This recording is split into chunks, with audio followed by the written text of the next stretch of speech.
વાત કરીશું આજના સૌથી મોટા અને મહત્વના 8 સમાચારોની જે આજે દિવસભર ચર્ચામાં રહ્યા।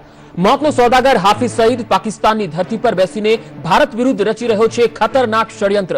તો લાહોરમાં બેઠો બેઠો હાફિઝ સઈદે ભારત વિરુદ્ધ તૈયાર કર્યો છે મસ્ત મોટો ટેરર પ્લાન।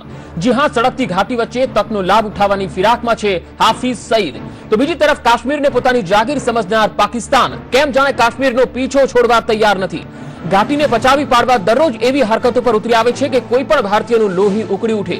ઘાટીમાં ફેલાયેલી હિંસાનો ફાયદો ઉઠાવવા અને કાશ્મીરને કબજે કરવા પાકિસ્તાન હવે 5 તાકાતવર દેશોની માંગી રહ્યો છે।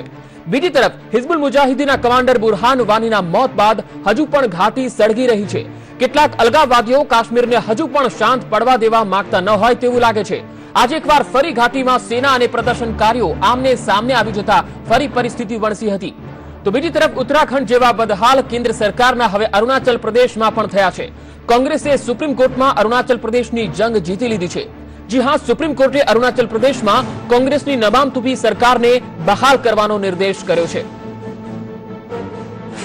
સાથે જ વાત કરીશું પીએમ મોદીના અત્યંત નજીકના ગણાતા કેન્દ્રીય મંત્રી સ્મૃતિ ઈરાનીના જાણે કે પડતીના દિવસો શરૂ થઈ ગયા હોય એવું લાગે છે। પહેલા તો તેમની પાસે અતિ મહત્વનું એવું શિક્ષણ મંત્રાલય છીનવી લેવાયું। હવે તેમને લેવાયા છે નિર્ણયોની જે નિર્ણયો તેમને લીધા હતા તે પણ જાણે કે સરકાર માટે કોઈ જ વેલ્યુ ન રહી હોય એવું લાગે છે। બીજી તરફ બાબા અમરનાથના દર્શનના અભિલાષી ભક્તજન માટે ચિંતાના સમાચાર છે। કાશ્મીરના પહાડોમાં વસતા બાબા બર્ફાનીનું શિવલિંગ આ વર્ષે ઝડપભેર પીગળવા માંડ્યું છે। 2 જુલાઈથી શરૂ થયેલી યાત્રાને માંડ હજુ 13 દિવસ થયા છે, ત્યાં જ બરફના શિવલિંગનું કદ 6 ફૂટમાંથી ઘટીને 1.5 ફૂટ થઈ ગયું છે। બીજી તરફ દેશના મધ્ય અને પૂર્વ વિસ્તારોમાં ભારે વરસાદથી તારાજી સર્જાઈ છે। આ વિસ્તારોમાં જનજીવન સંપૂર્ણ રીતે પ્રભાવિત બન્યું છે। બીજી તરફ ભારતના અન્ય વિસ્તારોમાં સામાન્યથી ભારે વરસાદ શરૂ થઈ ગયો છે।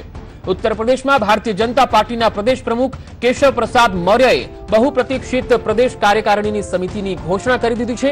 પ્રદેશ કાર્યકારિણી સમિતિમાં 15 ઉપાધ્યક્ષ, 8 મહામંત્રી અને 15 મંત્રીનો સમાવેશ કરાયો છે।